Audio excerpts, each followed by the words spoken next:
Boa noite, irmãos. Que a graça e a paz de Cristo estejam todos vocês, sendo multiplicada a cada dia. É assim que funciona, não é isso? Amém.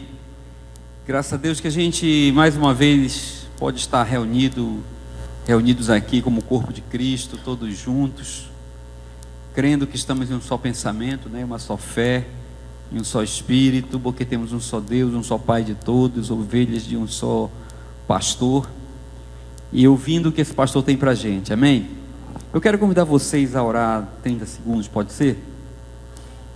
Pai querido, quero te agradecer, Senhor, quero te agradecer do fundo do coração, com toda sinceridade, porque eu sei que é a tua graça que nos traz onde nós estamos, é a tua graça que nos faz permanecer onde nós estamos, e é a tua graça que nos ensina a viver onde nós estamos. Pai, quero te dar graças, porque sei que se não fosse a tua vontade, o teu desejo, o teu propósito, nenhum de nós estaria aqui, Senhor. Mas por causa disso, Senhor Deus, por causa dessa convicção, pela fé que você colocou em nosso coração, eu creio que você tem algo para nós nessa noite, para a tua igreja que tem se reunido aqui, Pai.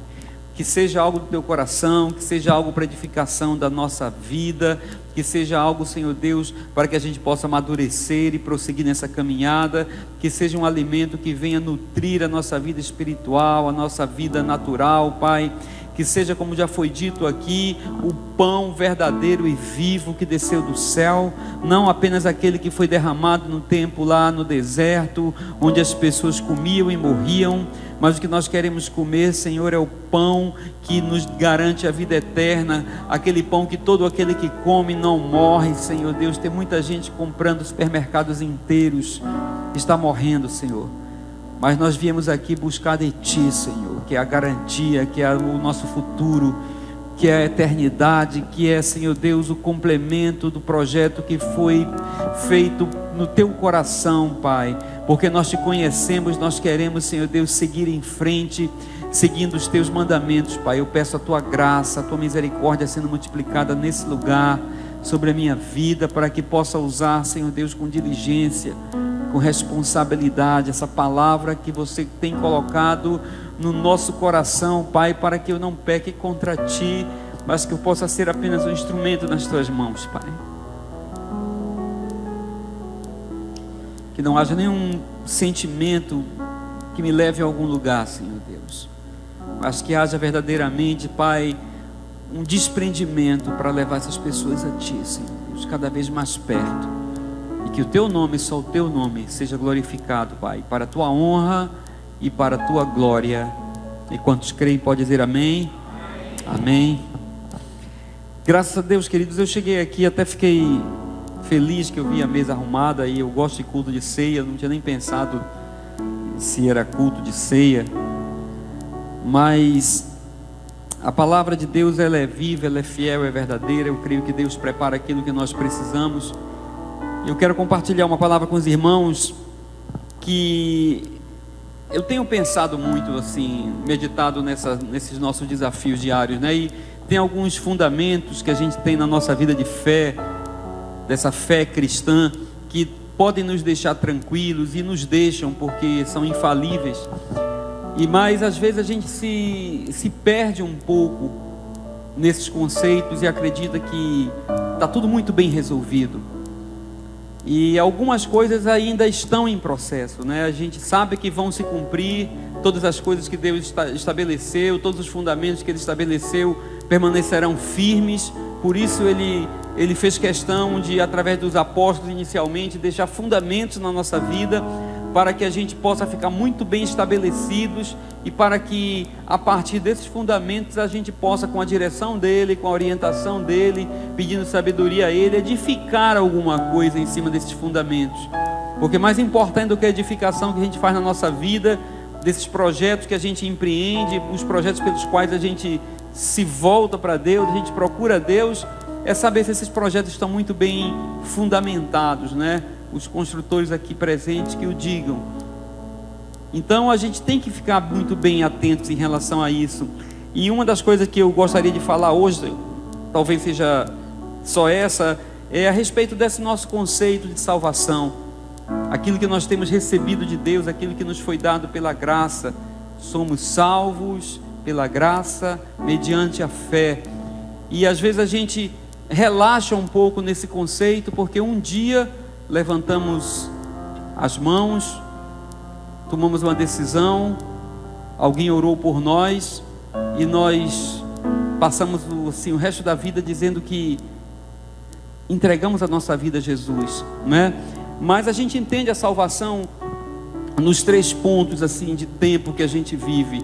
A gente ainda vive numa linha de tempo, né? Nós não estamos como Deus, que o cronos para Ele não é problema, que Ele já vê o que foi feito e tudo que Ele vê está estabelecido pela sua vontade, independente do relógio andar ou não, já está feito. Mas nós ainda temos uma sequência, e a gente vê a salvação como um plano de Deus, um projeto de Deus, uma salvação no tempo do passado. Não é isso que a gente sabe que está tudo muito bem resolvido. A salvação no passado a gente chama de justificação, onde nenhum homem, nenhum de nós aqui era justo, nenhum de nós tinha condição de coisa alguma, nenhum de nós tinha condição de se redimir. A lei veio exatamente para mostrar a todos. A lei não foi um plano que falhou, a lei não foi um plano que não deu certo, a lei não foi uma proposta de Deus que não deu certo e agora vamos fazer outra.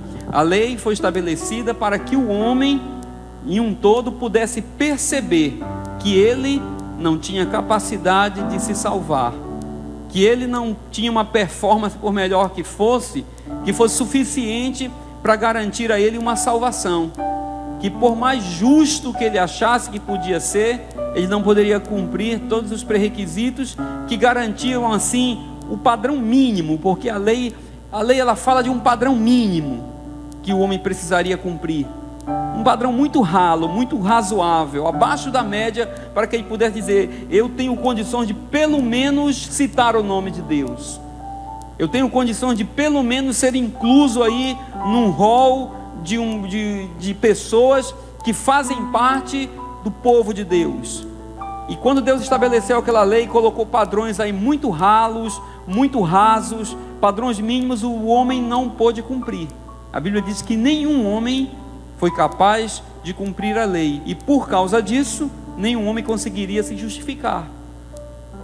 Então, o plano da graça que Jesus Cristo veio trazer, de salvação para o homem, garantiu lá na cruz do Calvário, por isso que eu falo do passado, lá na cruz do Calvário ele garantiu que todos nós pudéssemos ser justificados, não em nós, mas nele, em Cristo Jesus.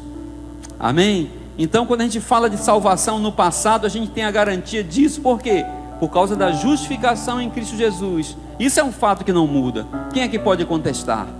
Então, se já foi estabelecido, já foi feito, hoje, independente da minha fraqueza ou não, eu posso dizer que sou justificado em Cristo Jesus. Você pode dizer que foi justificado em Cristo Jesus. Você pode dizer: eu sou igual a Cristo Jesus, não é verdade? Porque Ele não apenas pagou a nossa dívida, Ele não apenas tirou a gente lá daquele hall de devedores, mas Ele nos trouxe para o seu grupo de elite.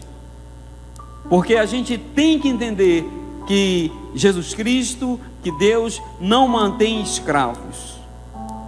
Amém? Uma coisa é você tomar o escravo que está lá sobre um jugo e trazer para outro jugo e mantê-los na escravidão, mas Deus não fez isso. Se nós éramos escravos do pecado, se nós éramos escravos porque tinha uma dívida que não podíamos pagar, se a nossa condição foi colocada assim, Deus não tinha a mínima intenção de trazer-nos para o seu reino, para que aqui nós fôssemos também escravos, porque senão não mudaria muita coisa. Por isso, Ele não mudou apenas a nossa condição, Ele mudou a nossa natureza. Ele não nos trouxe para o seu reino para que a gente fosse agora aqui aqueles que foram libertos da dívida e estão vivendo aqui na periferia. Ele mudou a nossa natureza, nos deu a mesma natureza de Cristo. Paulo disse que quando nós fomos regenerados, não é assim? Fomos nascidos de novo, a nossa natureza foi transformada, e como se isso não bastasse, Ele colocou em nós o mesmo Espírito que estava sobre o seu Filho, Ele colocou sobre a nossa vida, e Ele ainda nos colocou dentro do seu testamento. Aquilo que Cristo conquistou na cruz para Ele, foi conquistado também para nós. Por isso que diz que nós não somos apenas herdeiros, daquilo que ainda vai acontecer, daquilo que ainda vamos conquistar, mas diz que nós somos co-herdeiros com Cristo por aquilo que Ele já conquistou na cruz. Então aquilo que Cristo conquistou, que hoje é dele, também é nosso.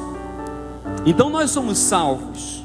A justificação nos garante a salvação no passado, e nem eu, nem pastor, nem bispo, nem anjo, nem principado, nem potestade pode mudar essa verdade, pode mudar essa realidade, porque a questão do passado já foi resolvida. Você crê nisso? Amém? A Bíblia fala também, Paulo fala também, e a gente tem que entender a salvação no futuro, não é verdade? A salvação no futuro. Paulo diz que vai chegar, ele escreveu aos Coríntios, falando sobre arrebatamento, juízo, essa coisa toda. Ele diz que vai chegar um tempo onde nós seremos glorificados. Então, quando na salvação a gente pensa no passado e chama de justificação, quando a gente olha para a salvação no futuro, a gente chama de quê? De glorificação. Porque vai chegar um tempo, queridos, que não haverá mais qualquer, possibilidade de sermos tentados. A palavra de Deus diz, Paulo diz que essa parte corruptível da nossa vida, essa parte corruptível do nosso corpo, essa mente susceptível a um erro, a uma falha, a cair, tudo isso aí vai ser resolvido. Porque diz que aquilo que é corruptível em nós vai ser revestido de algo que é incorruptível. Aquilo que se deteriora em nossa vida vai ser revestido por um corpo que não vai mais se deteriorar. Então o medo que nós temos da morte, o medo que nós temos de perder, de apodrecer, de falhar, tudo isso vai acabar, porque nós vamos entrar em um processo de glorificação. A Bíblia diz que nós receberemos um corpo totalmente o quê? Glorificado. E nessa situação, a partir de então, a gente não terá mais problema em relação ao quê? A salvação.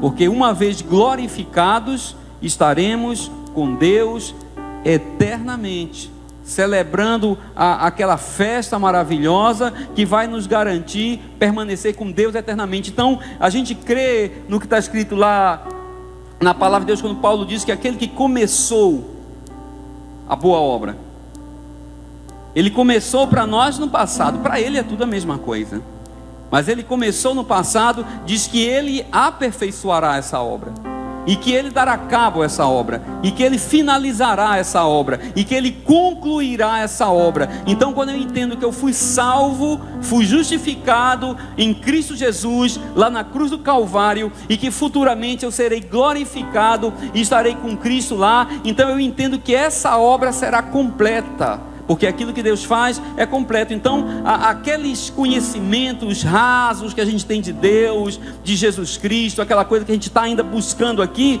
vai chegar um tempo que isso tudo será consumado, e nós teremos o conhecimento pleno de quem Deus é.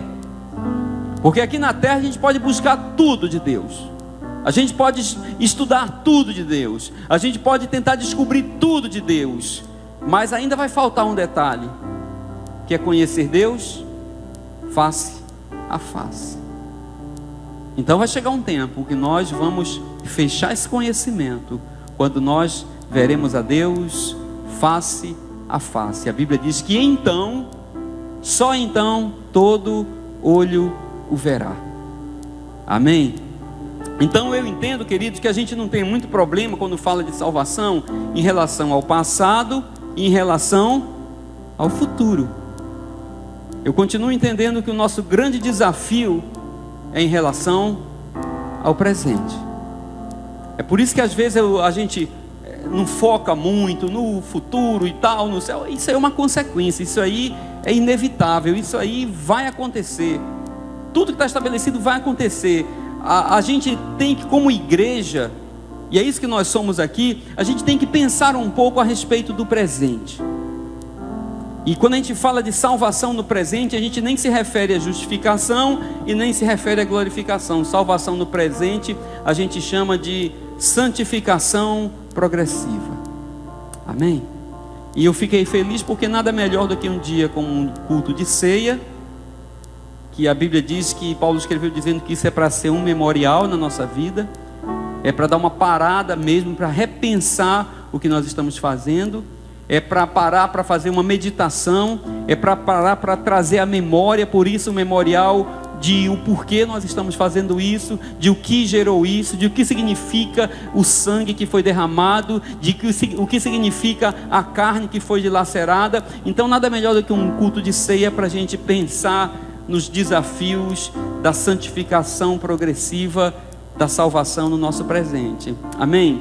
E eu quero convidar os irmãos a abrir as suas Bíblias, ligar os seus dispositivos aí, num pequeno livro aqui no finalzinho. Você vai para Apocalipse, volta um pouquinho e encontra Judas.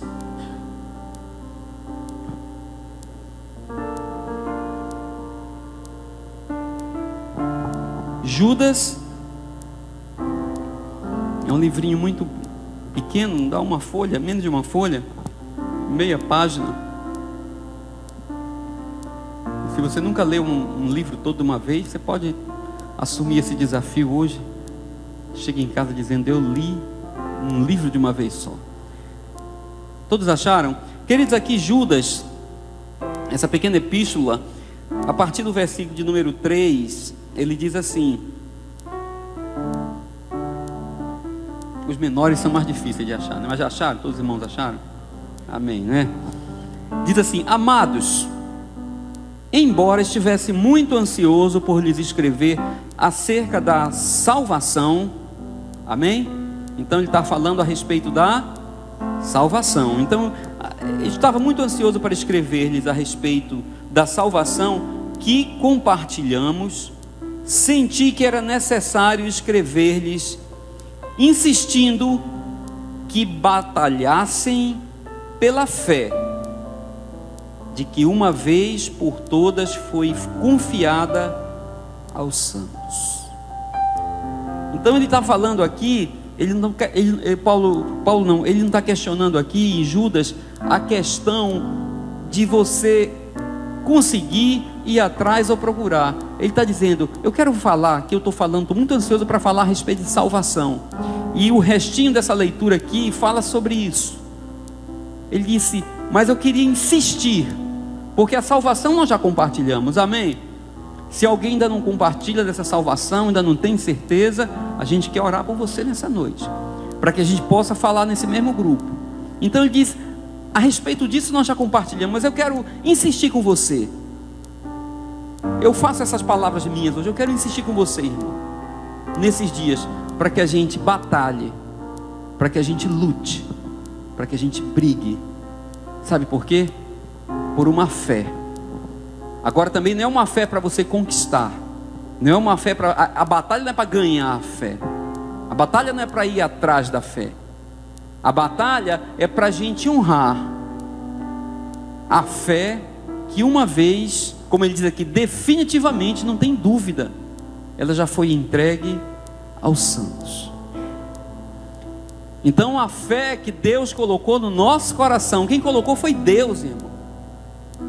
A gente nem pediu, a gente nem sentiu falta, a gente não fez nada para que Deus pudesse fazer isso, para completar a obra dele, para que a gente pudesse entender essa mensagem, para que a gente pudesse aceitar com mansidão o Evangelho, para que a gente pudesse aceitar nessas loucuras que o Evangelho traz. Deus, antes de tudo, colocou o que no nosso coração? Fé. Porque sem fé ninguém atende a Deus. Sem fé ninguém obedece a Deus. Sem fé ninguém aceita o que Deus diz. Sem fé ninguém agrada a Deus. E Deus, ele não nos criou para a gente ser inimigo, não. Você tem certeza disso? Deus não nos criou para que a gente fosse um povo para brigar com ele. Deus não nos criou, queridos, para a gente ser aquele, eu não sei como é que chama o pessoal, aquele saco de areia que o cara fica batendo, que o lutador fica batendo, um saco de pancada. Deus não tinha nenhum problema assim de afirmação, Deus não tinha um problema de inferioridade, Deus não tinha nenhum trauma para resolver, Deus não tinha nada disso. Ele disse: eu vou criar um povo só para eu bater neles, só para eu maltratar deles, só para eu falar com eles, eles não entenderem, eu ficar com raiva e bater neles, e castigar neles, e jogar raio em cima deles, machucar eles, pisar em... Não, Deus não fez isso. Deus criou um povo para fazer parte da sua família. Deus criou um povo para chamar de filho.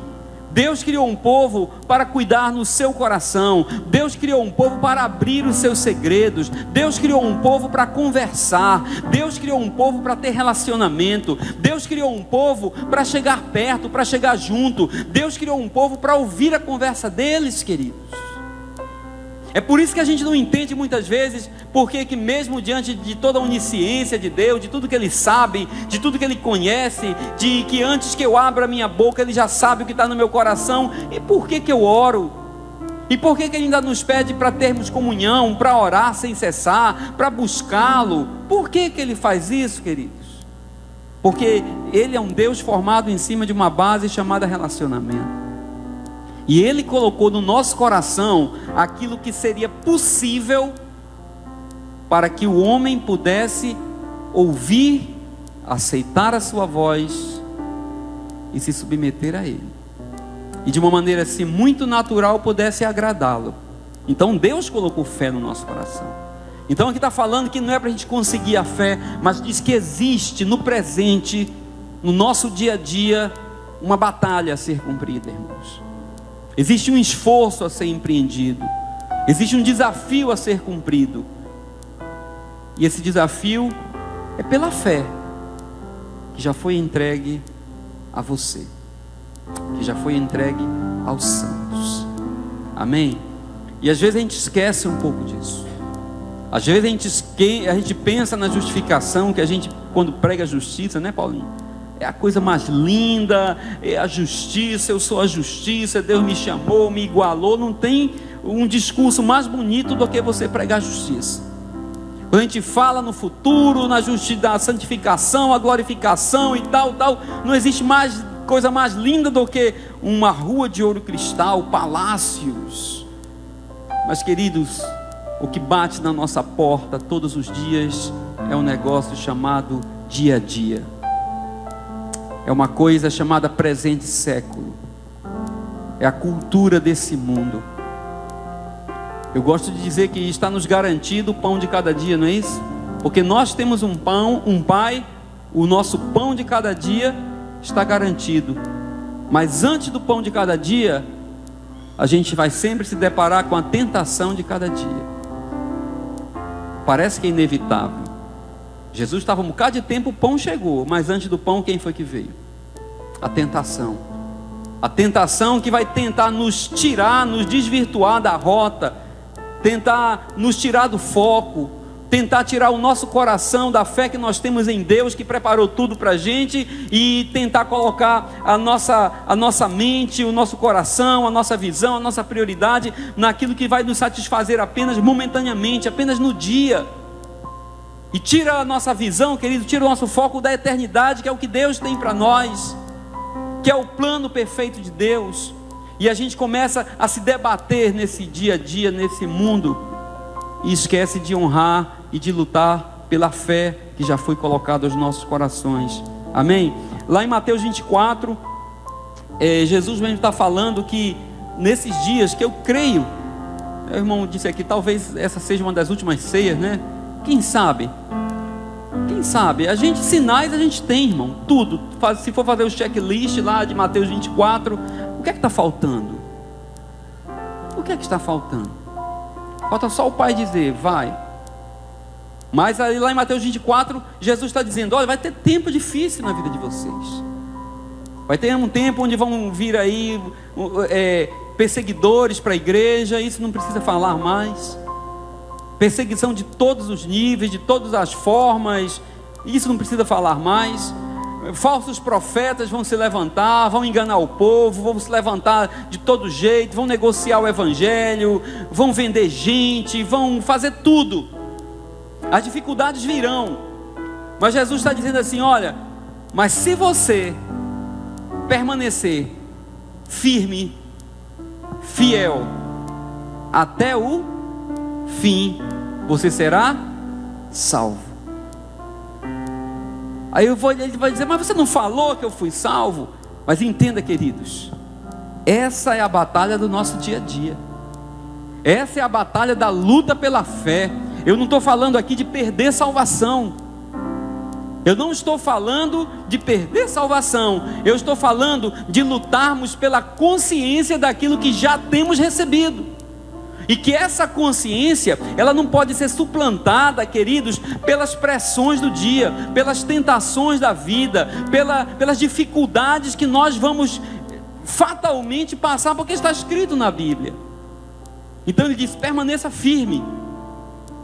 Vem todo tipo de perseguição, mas permaneça firme. Lute pela fé. Por quê?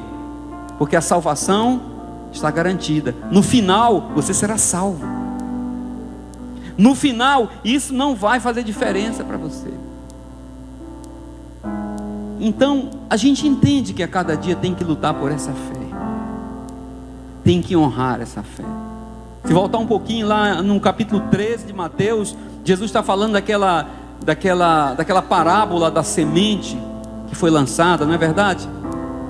E ele diz que tem um grupo de semente que foi jogada lá numa parte onde não deu para pegar uma raiz boa. A raiz ficou curtinha. E vieram as dificuldades da vida, veio o sol, vieram as tentações, vieram as dificuldades, as broncas, os problemas. E ele diz que esses aí abandonaram a fé, abriram mão daquilo que já foi entregue, por causa das dificuldades do dia a dia. Então deixa eu dizer para você, queridos, ninguém está aqui dizendo que reino de Deus é cortar manteiga com faca quente. A gente está aqui dizendo que existe uma luta a ser travada a cada dia. Mas Jesus está dizendo: olha, isso aqui não é sentença de morte. Eu estou falando que tem pessoas que vão estar bem enraizadas e outras não estarão bem enraizadas. Eu não estou dizendo que as que têm pouca raiz vão morrer. Eu estou dizendo que as que têm pouca raiz têm que se lembrar que têm que buscar ficar mais fundamentadas, irmãos. O que a palavra está falando aqui não é uma sentença de morte, é um alerta. O que a gente está fazendo aqui não é jogando condenação na sua vida, é dizendo que a gente tem que a cada dia avaliar. A gente está aqui no culto de ceia para isso, para avaliar. Paulo escreveu lá aos Coríntios falando sobre a ceia. Ele diz que cada homem, cada um de nós deve fazer o quê? Examinar o quê? A sua própria vida, a minha própria vida, os meus procedimentos, o que é que eu estou fazendo, o que é que eu estou reagindo, como é que eu estou lidando com as dificuldades, irmãos. A fé que foi colocada em nosso coração é para que a gente possa crer que quando Deus diz assim: olha, fica tranquilo que eu estarei contigo todos os dias da sua vida. E naqueles momentos que a gente se sente assim sozinho, perdido, olha para um lado, olha para o outro, e não tem para quem pedir, não tem para quem correr, não tem para quem se socorrer, não tem com quem conversar, tem que ter alguma coisa no nosso coração que vai nos fazer acreditar nisso, que mesmo assim a gente não está sozinho. Mesmo o fogo vindo, a gente não vai se queimar. Mesmo as águas se levantando, nós não vamos ser submersos. Por quê? Porque se não for essa fé que uma vez foi entregue aos santos, a gente chuta o pau da barraca, a gente chuta os baldes, a gente joga tudo para longe, a gente abandona a salvação, a gente abre mão do plano de Deus e a gente se entrega a tudo isso que o mundo tem tentado sobre nós. É por isso que existe a fé. Não é sentença de morte, irmão. Isso aqui é para nos alertar.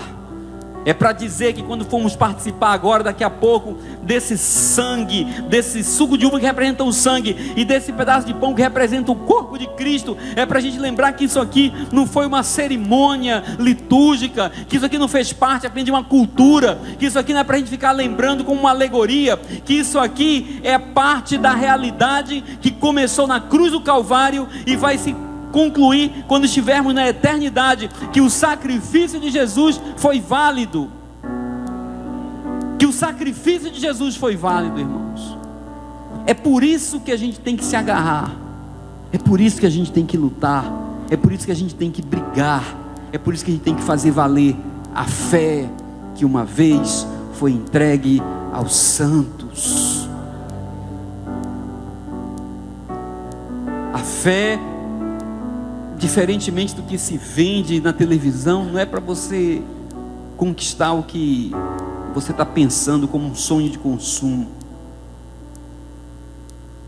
A fé que Deus colocou no nosso coração é para a gente crer e aceitar o que Ele já nos deu, quando nós ainda estávamos perdidos na ignorância e na obscuridade das trevas em relação a Deus. Ele colocou isso no nosso coração. Ele preparou um plano para nós.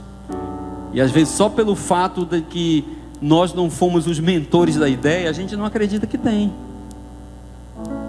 A gente é tão arrogante, a gente é tão orgulhoso, que as ideias que nós não damos para Deus, a gente acha que não tem, não existem, não funcionam. Por isso a gente se detém em tentar usar a fé somente naqueles propósitos que a gente coloca no nosso caderninho de pedidos, na nossa listinha de oração. Deus, eu coloco em primeiro lugar isso, metas para o ano. Não quero citar. E a gente estabelece metas para o ano e coloca isso diante de Deus. E diz assim: agora eu vou colocar a minha fé em prática. Coloca a mão em cima, pisa, dá 7 pulinhos, faça o que você quiser. Meu irmão, e o que Deus planejou para nós, sem a gente saber de nada? E o que Ele preparou de nós no tempo da nossa ignorância? E a palavra de Deus diz que gratuitamente, graciosamente, sem pedir preço, sem pedir penitência, sem pedir oferta, porque a gente não tinha nada, Ele nos deu. A gente precisa de fé para acreditar nisso. A gente precisa de fé para entender que na nossa vida já foi derramado o amor de Deus. A gente era tão ruim, estava numa situação tão miserável, que a gente não pensava nisso. Quem é que quer pensar em pedir para Deus derramar amor? Deus derrama amor na minha vida. Para que eu vou derramar amor na sua vida? Rapaz, eu acho que um dia talvez eu seja ofendido, e eu vou precisar do teu amor para manifestar perdão. Então derrama perdão também na minha vida, Deus. Para quê? Porque nessa caminhada cristã vai ser muito difícil. Eu vou ter muito desafio, Deus. Derrama graça, vai, coloca, não vou precisar disso. Aí Deus, tá certo. O que mais você precisa? Irmão, quem é que faz campanha pedindo isso? Deus sabia que ninguém ia pedir isso. Então, graciosamente Ele nos deu. A Bíblia diz que Ele derramou o seu amor sobre nós. Porque na hora da raiva, na hora da discussão, na hora da briga, na hora do fechada no trânsito, a gente não consegue pedir para Deus derramar amor. Não tem tempo para isso. Eu conversei essa semana com um amigo, e ele é policial. E ele disse que estava vindo, foi um dia com um amigo foi pregar numa igreja lá, um amigo convidou, ele foi junto, foi ele e outro colega também policial, apaisando e tudo, mas que cada um vinha com uma arma dentro do carro, né? E ele disse que quando estava voltando, já 9, 10 horas da noite talvez, vinha ali por São Gonçalo, ele disse que tinha um cara caído no chão e uma moto caída no chão. Aí ele disse que passou, aí ele olhou aquilo e disse: o que é que pode ser isso? O que é que pode ser isso? Aí disse que cortou luz, os caras aí voltaram, arrodearam lá e foram ver o que era. Podia ser uma armadilha, né, que os caras colocam para assaltar e tal. Mas sim, rodando, ele foi conversando, o cara estava meio alterado. Para resumir a história, parece que o cara estava roubando a moto, porque não tinha a chave da moto, a moto estava travada, enfim. Ele disse que numa situação dessa, aí o cara foi tentar entrar no carro dele. Aí disse que quando chegaram perto, ele disse que o cara virou, do jeito que virou, deu um murro nele. Ele disse que tonteou, foi lá fora, o amigo pegou, segurou, imobilizou. E ele disse que veio sentindo gosto de sangue na boca, né? Já imaginou isso? Não sei se alguém já passou por uma situação dessa. Ele disse: Levi, na hora veio todo tipo de pensamento, né? Por revidar, ele disse que quando se virou, o amigo dele já tinha imobilizado, o cara estava ajoelhado na frente dele. E ele disse, deu uma vontade de fazer alguma coisa. Mas ele disse que na mesma hora ele olhou e disse assim: deixa eu ir embora. Com a boca com gosto literalmente de sangue.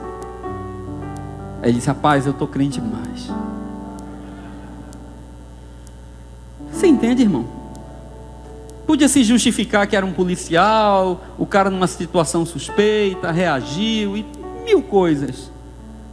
Sabe por quê?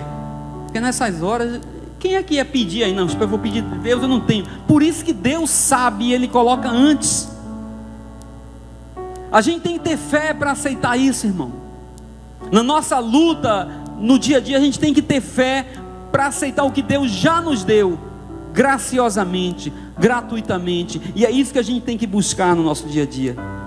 Eu quero ler com você um trecho para encerrar, 2 Coríntios capítulo 13, para passar para o irmão aqui ministrar a ceia.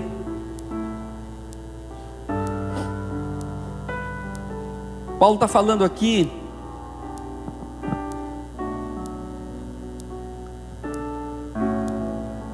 versículo de número 5.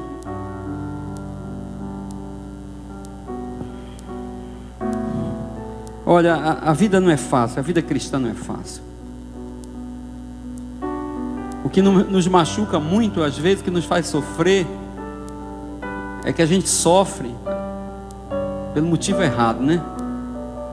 Por isso que a gente tem que pedir a Deus. Eu peço a Deus assim muita misericórdia para Ele me colocar nas brigas certas, nos desafios certos, nas lutas certas.